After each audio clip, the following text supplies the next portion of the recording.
चलिए चलो स्टार्ट किया जाए। तो पिछले क्लास में हम लोगों ने इलेक्ट्रोमोटिव फोर्स का टॉपिक स्टार्ट किया था, ठीक है। और आप लोगों को मैंने बताया इलेक्ट्रोमोटिव फोर्स क्या होता है, बैटरी फोर्स क्या होता है, सेल क्या है, सेल कितने तरीके का होता है ना। आज हम लोगों को पढ़ना है वोल्टाइक सेल हम किसको बोलते हैं और ये क्या है, कैसे बनता है वोल्टाइक सेल।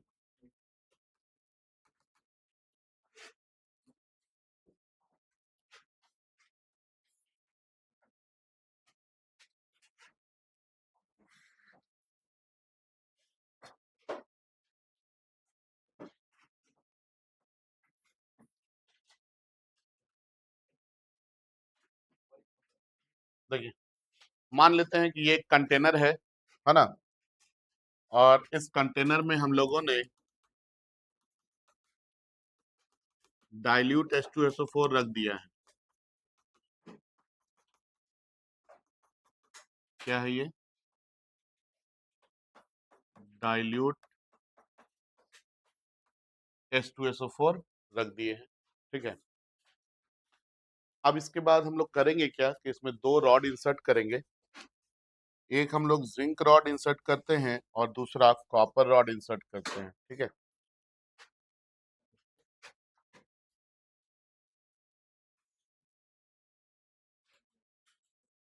और ये पार्शियली इसको इंसर्ट करते हैं ना, पूरा का पूरा नहीं डुबाते हैं। ये है आपका जिंक रॉड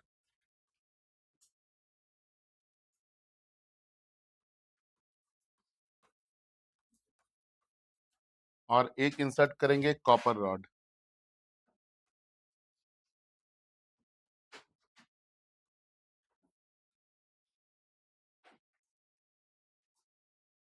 ये भी पार्शियली इंसर्ट होगा कॉपर रॉड।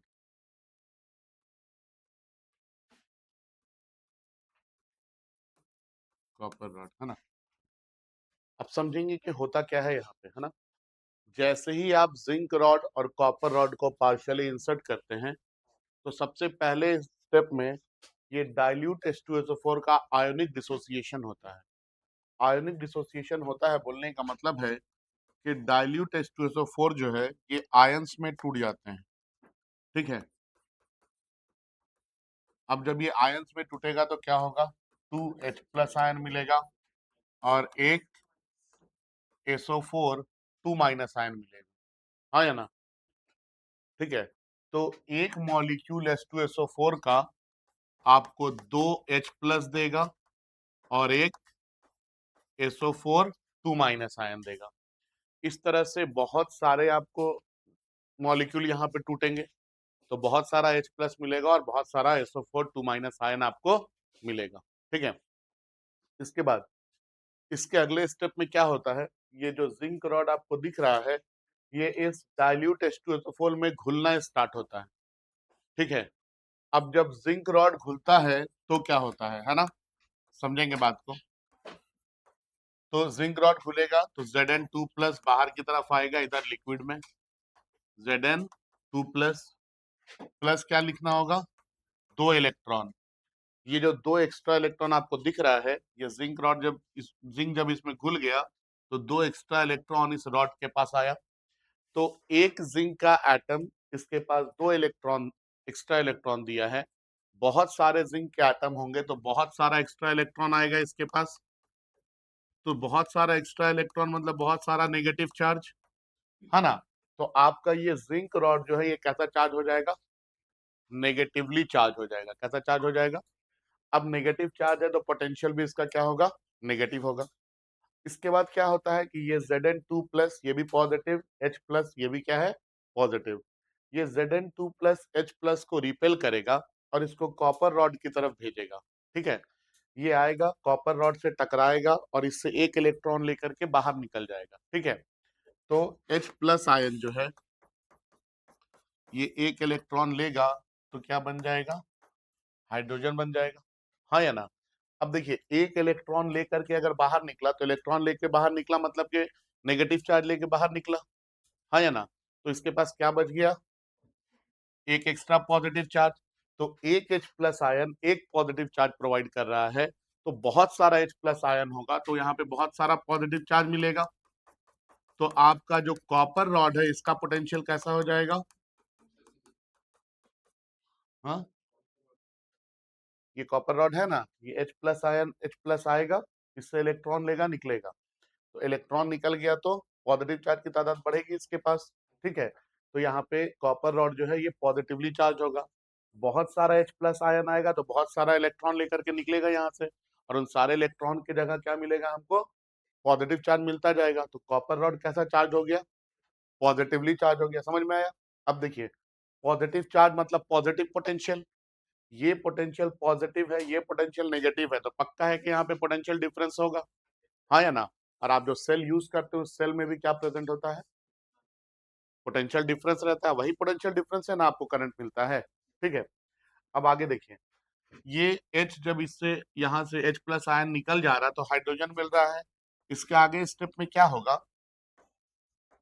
कि हाइड्रोजन एटम्स कंबाइन करेंगे और ये H2 गैस बन के बाहर निकल जाएगा। ठीक है, अभी कौन कौन बचा है यहाँ पे? Zn2 प्लस और SO4 2 माइनस। इसके बाद Zn2 प्लस जो है ये कंबाइन करेगा SO4 2 माइनस से। जब ये कंबाइन करेगा तो ये क्या बनाएगा? ZnSO4 बनाएगा। ठीक है, ये जो ZnSO4 है इसका फर्दर डिसोसिएशन नहीं होगा, मतलब आगे ये नहीं टूटेगा। ठीक है, अब जब आगे ये नहीं टूटेगा तो अब कुछ देर के बाद इक्विलिब्रियम पे पहुंचेंगे, तो आपका जो कॉपर रॉड है ये पॉजिटिव पोटेंशियल हो गया, आपका जो जिंक रॉड है ये नेगेटिव पोटेंशियल हो गया, और ये जो सेल आपको मिला इसी सेल को हम क्या बोलते हैं? Voltage cell. ठीक है, चलिए कॉपी करेंगे, सिर्फ ये डायग्राम बनाएंगे, है ना? सिर्फ डायग्राम बनाएंगे, बाकी सब चीज हम लिखवाएंगे। अभी रिएक्शन नहीं लिखना है ना, सिर्फ डायग्राम बनाएंगे।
फिर लिखेंगे पॉइंट नंबर 1 में,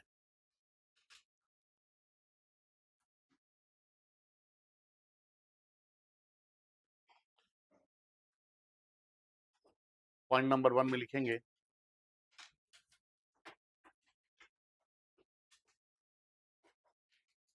when zinc rod when zinc rod when zinc rod and copper rod are partially immersed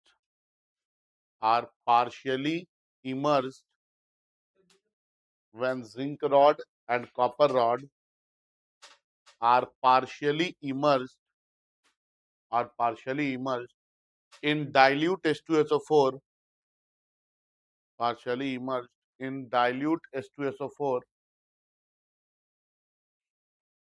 partially immersed in dilute H2SO4, then ionic dissociation of, then ionic dissociation of, then ionic dissociation of dilute H2SO4 take place, then ionic dissociation of dilute H2SO4 take place, then ionic dissociation of dilute H2SO4 take place. अब पहला reaction लिखेंगे, सिर्फ पहला वाला है ना.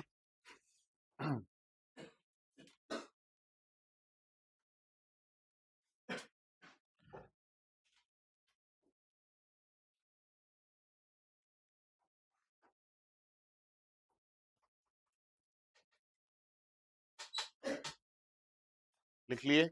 उसके नीचे के लाइन में लिखेंगे, नंबर चेंज नहीं करेंगे अभी, है ना. जब हम बोलेंगे तभी नंबर चेंज करना है. लिखेंगे one molecule of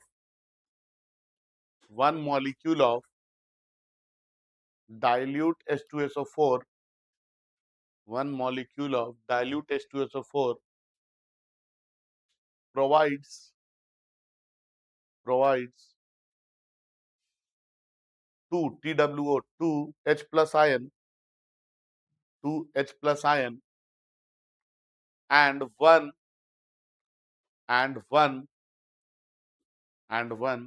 SO4 2 minus ion, and one SO4 2 minus ion, 2 minus ion.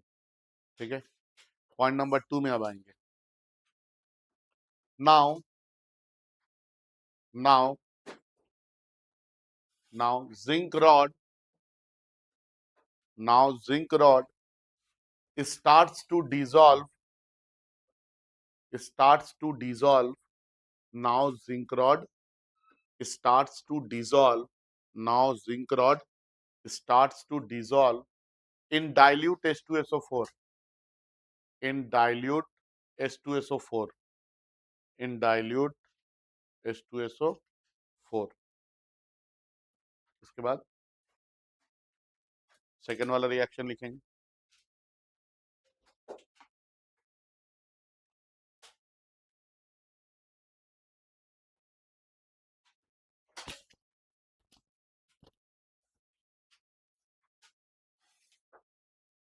हो गया. लिखेंगे उसके नीचे के लाइन में one zinc atom provides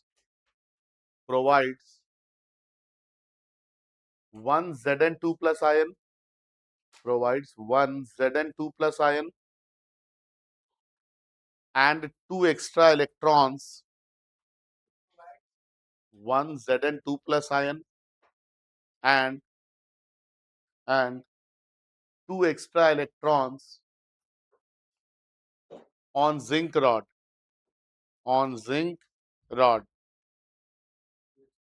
Two extra electrons on zinc rod. And makes the potential of zinc rod negative. Makes the potential of zinc rod negative. Point number 3 में आएंगे.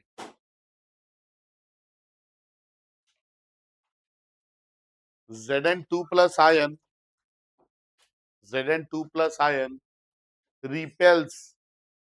repels H plus ion. Zn2 plus ion repels H plus ion towards copper rod.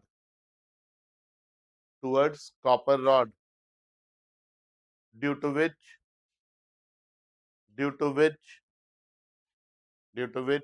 H plus ion comes in contact with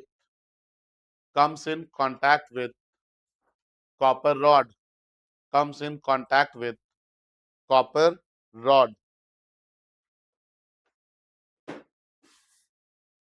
comes in contact with copper rod.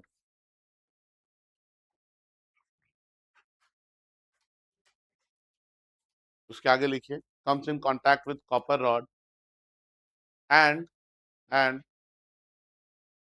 1H plus ion and 1H plus ion takes takes takes out takes out one electron from copper rod. अब लिखिए इसको reaction 3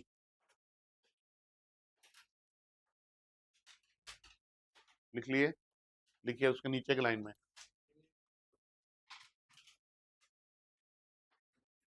लिखिए when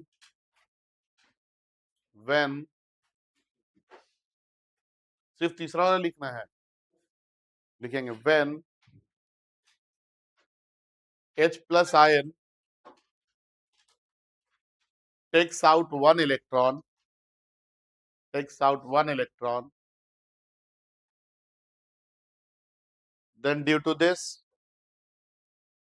to this potential of copper rod becomes positive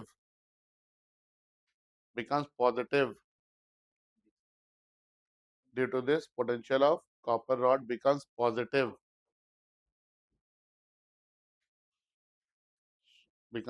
full stop देके large number of H plus ion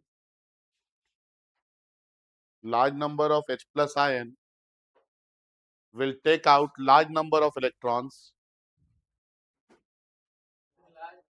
large number of H plus ion will take out large number of electron large number of H plus ion will take out large number of electrons and hence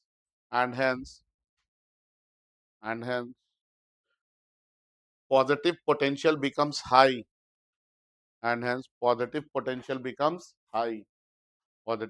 becomes high point number 4 में आएंगे अब potential becomes high point number 4 में आएंगे अब hydrogen atom combines with another hydrogen atom H atom लिख सकते हैं hydrogen atom combines with another hydrogen atom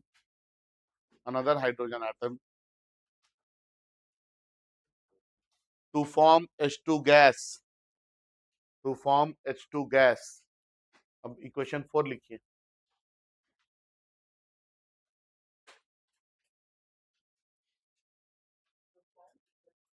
to form H2 gas H plus H will give H2 है ना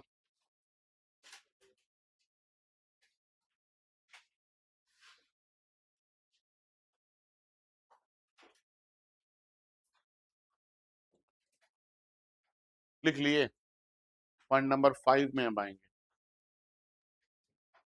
Zn2 plus ion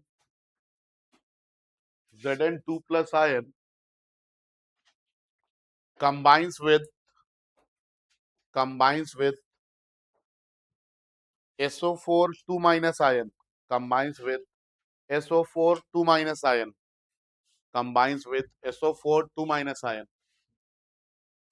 SO4 2 minus ion to form ZnSO4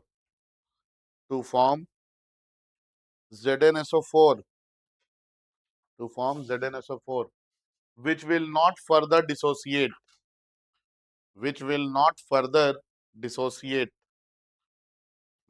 not further dissociate which will not further dissociate ठीक है ये लिख लीजिए reaction लिख लीजिए last वाला आगे ये नहीं टूट सकता है ना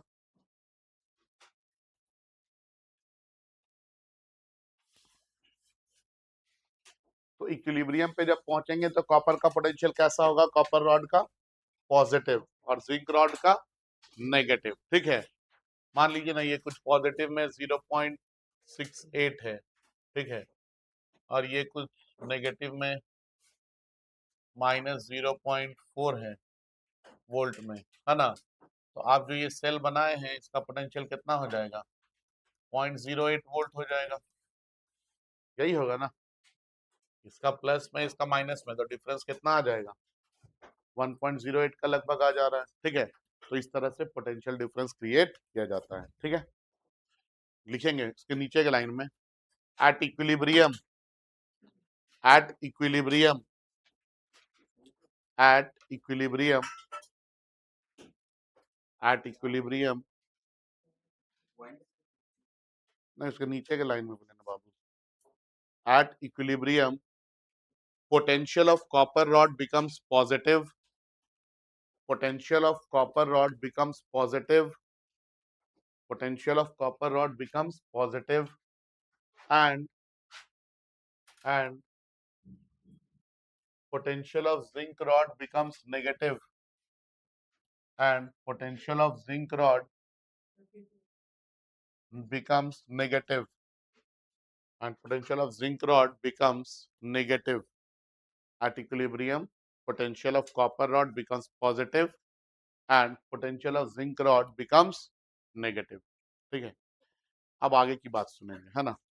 ये जो दो रॉड के बीच का पोटेंशियल डिफरेंस है, इस पोटेंशियल डिफरेंस को हम दो तरह से मेजर करते हैं, एक ओपन सर्किट में और एक क्लोज सर्किट में। ठीक है, अब समझते हैं क्या है ना।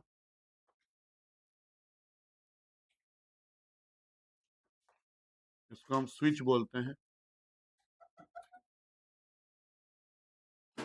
सुनेंगे आप, है ना। ये जो दो रॉड के बीच का पोटेंशियल डिफरेंस है, इसको हम दो तरह से मेजर करते हैं। दो तरह से मतलब एक ओपन सर्किट में और एक क्लोज सर्किट में। ओपन सर्किट मतलब स्विच यहाँ पे जो है ओपन होगा, ठीक है, और जब स्विच ओपन होगा तो यहाँ से कोई भी करंट का फ्लो नहीं होगा। और एक क्लोज सर्किट में तो सर्किट को अगर बंद करना है तो यही जगह एक खुला हुआ, बाकी तो पूरा बंद है, हाँ या ना। तो इसको बंद कर देंगे तो इसको क्या बोलेंगे, क्लोज सर्किट। ठीक है, इसका जो पोटेंशियल है कितने तरह से मेजर कर सकते हैं, दो तरह से। कैसे कैसे, एक ओपन सर्किट में मेजर कर सकते हैं और एक क्लोज सर्किट में मेजर कर सकते हैं। लिखेंगे उसके नीचे के लाइन में, अब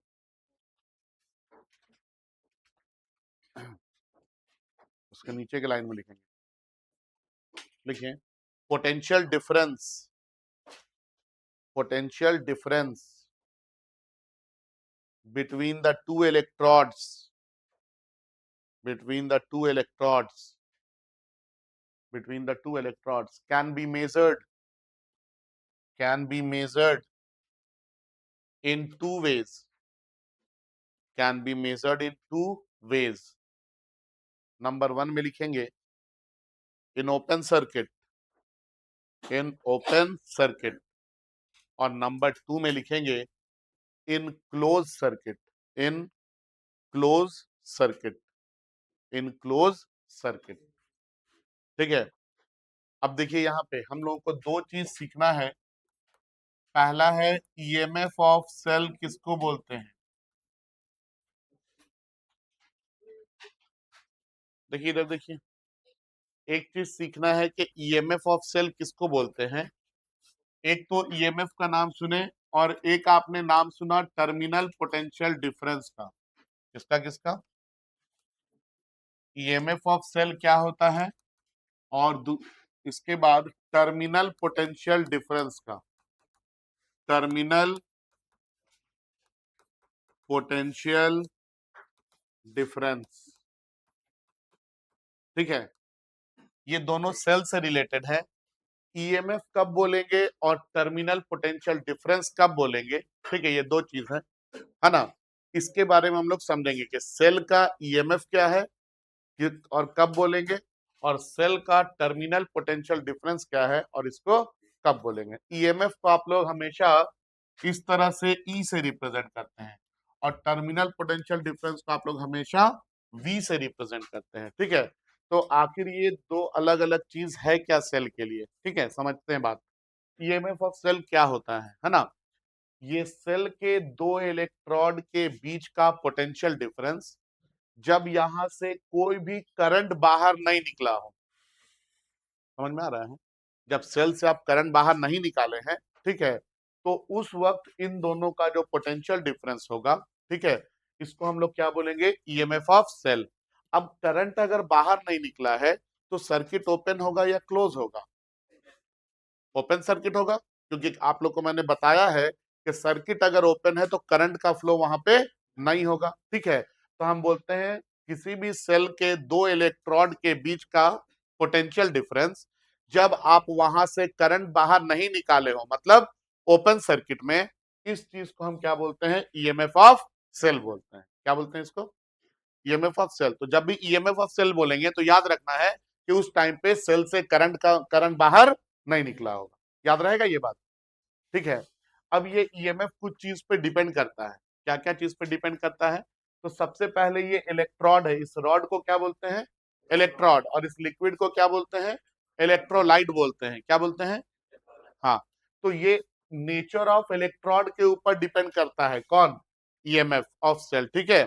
इसके बाद नेचर ऑफ इलेक्ट्रोड के ऊपर, नेचर ऑफ इलेक्ट्रोलाइट के ऊपर, किसके ऊपर, नेचर ऑफ इलेक्ट्रोलाइट के ऊपर, ठीक है, मतलब क्या चीज का बना हुआ है इसके ऊपर, है ना, और कॉन्सेंट्रेशन ऑफ इलेक्ट्रोलाइट के ऊपर, ठीक है, मतलब इलेक्ट्रोलाइट का कॉन्सेंट्रेशन कैसा है।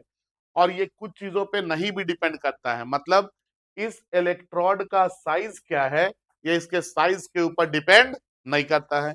दूसरा, आपने कितने अमाउंट में इलेक्ट्रोलाइट लिया है ये इलेक्ट्रोलाइट के अमाउंट के ऊपर भी डिपेंड नहीं करता है। और तीसरा, ये दो इलेक्ट्रोड के बीच जो दूरी है उस दूरी के ऊपर भी डिपेंड नहीं करता है। समझ में आया क्या बोले? सबसे पहले ईएमएफ ऑफ सेल क्या है, तो दो इलेक्ट्रोड के बीच का पोटेंशियल डिफरेंस जब हम वहां से करंट बाहर नहीं निकाले हो, इस चीज को हम क्या बोलते हैं, ईएमएफ ऑफ सेल बोलते हैं। ईएमएफ ऑफ सेल तीन चीज पे डिपेंड करता है। क्या क्या चीज पे? तो इलेक्ट्रोड के नेचर पे, इलेक्ट्रोलाइट के नेचर पे, और इलेक्ट्रोलाइट के कॉन्सेंट्रेशन पे, ठीक है। और ये तीन चीज पे डिपेंड नहीं करता है, क्या चीज पे, तो इलेक्ट्रोड के साइज के ऊपर, लेंथ के ऊपर, अमाउंट ऑफ इलेक्ट्रोलाइट के ऊपर, और दो इलेक्ट्रोड के बीच जो दूरी है इसके ऊपर, ठीक है। ये ईएमएफ ऑफ सेल समझ में आया। इसके बाद आता है टर्मिनल पोटेंशियल डिफरेंस, ठीक है।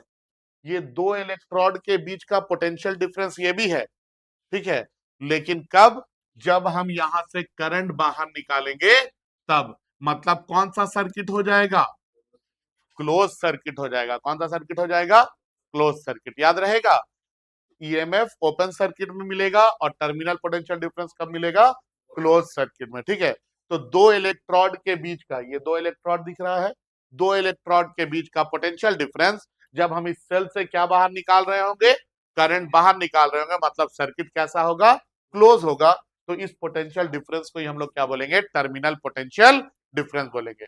ये टर्मिनल पोटेंशियल डिफरेंस जो है ये भी कुछ चीजों पे डिपेंड करता है। क्या क्या चीज पे डिपेंड करता है, तो आपके सेल के ईएमएफ के ऊपर डिपेंड करता है। किसके ऊपर डिपेंड करता है, सेल के ईएमएफ के ऊपर डिपेंड करता है, ठीक है। इसके बाद ये जो सेल का इंटरनल रेजिस्टेंस है, क्या है, इंटरनल रेजिस्टेंस समझते हैं, अच्छा ये बताएंगे वो भी, ठीक है। और यहां से कितना करंट निकला इसके ऊपर डिपेंड करता है। क्या क्या चीज पे, सेल के ईएमएफ पे डिपेंड करता है, इस सेल का ईएमएफ कितना था, ठीक है, यहां से कितना करंट निकाले वो, और तीसरा है इंटरनल रेजिस्टेंस। अब पहले इंटरनल रेजिस्टेंस का मतलब समझते हैं, है ना।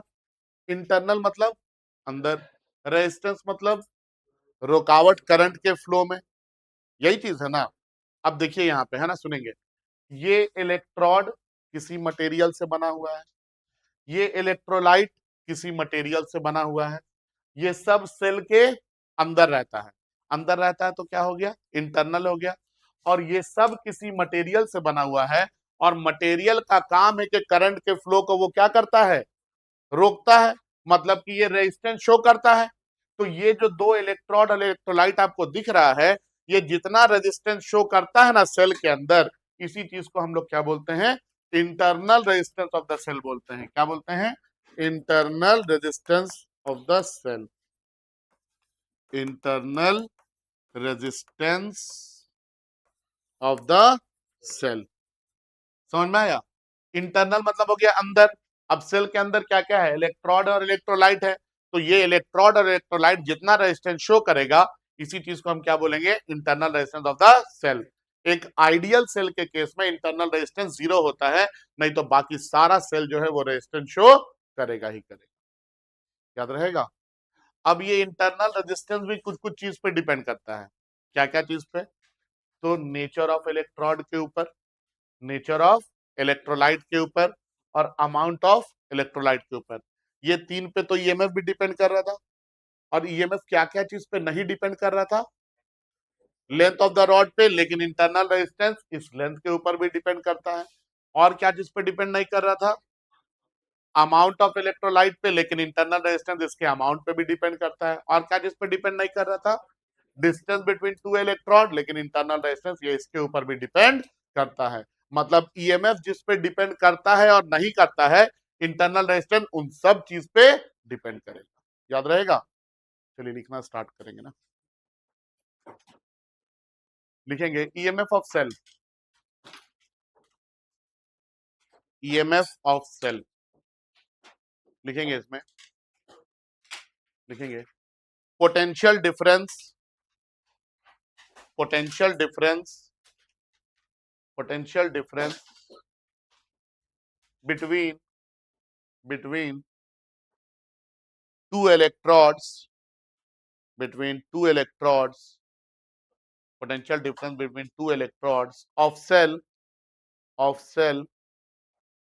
when no electric current, when no electric current, when no electric current is drawn out, is drawn out, is drawn out, bracket में लिखेंगे, ब्रैकेट में लिखेंगे in open circuit, in open circuit, bracket में लिखेंगे in open circuit, bracket close कर देंगे, in open circuit लिख के ब्रैकेट क्लोज कर देंगे, है ना। Drawn out from the cell, from the cell, bracket close करके लिखना है, from the cell is known as, is known as, is known as EMF of cell, is known as EMF of cell, is known as EMF of cell। उसके नीचे के line में लिखेंगे EMF of cell depends on, EMF of cell depends on, EMF of cell depends on, क्या क्या चीज पे cell का EMF डिपेंड कर रहा है। ठीक है। लिखेंगे इसमें नंबर वन पे, नंबर वन में nature of electrode, nature of electrode, nature of electrode. Number two में nature of electrolyte, nature of electrolyte. और नंबर थ्री में concentration of electrolyte, concentration of electrolyte. Nature of electrode number one में है, number two में है nature of electrolyte, और number three में है कॉन्सेंट्रेशन ऑफ इलेक्ट्रोलाइट। उसके नीचे के लाइन में लिखेंगे and it is independent of, and it is independent of, and it is independent of. Number one में लिखेंगे, लिखें and it is independent of. अच्छा, नंबर वन में लिखेंगे size of electrode, size of electrode. Number two में लिखेंगे, number two में लिखेंगे amount of electrolyte, amount of electrolyte, amount of electrolyte. और नंबर थ्री में लिखेंगे distance between the two electrode, distance between the two electrode, distance between the two electrode, है ना। ये टॉपिक को इंपॉर्टेंट मार्क करेंगे बाबू, है ना। इसके बाद लिखिए, हेडिंग में डालिए टर्मिनल पोटेंशियल डिफरेंस। इसके बाद लिखेंगे टर्मिनल पोटेंशियल डिफरेंस, इसके बाद लिखेंगे टर्मिनल पोटेंशियल डिफरेंस। हेडिंग में डालिए टर्मिनल पोटेंशियल डिफरेंस। लिखेंगे इसमें potential difference, potential difference, potential difference between the two electrodes, potential difference between the two electrodes, between the two electrodes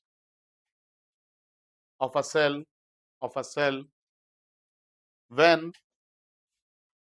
potential difference between two electrodes of a cell, potential difference between two electrodes of a cell when electric current is drawn out, when electric current is drawn out, when electric current is drawn out, bracket में लिखेंगे in close circuit, in close circuit, in close circuit, bracket बंद कर देंगे, bracket बंद करने के बाद लिखेंगे from the cell, from the cell, from the cell is known as, is known as terminal potential difference, is known as terminal potential difference.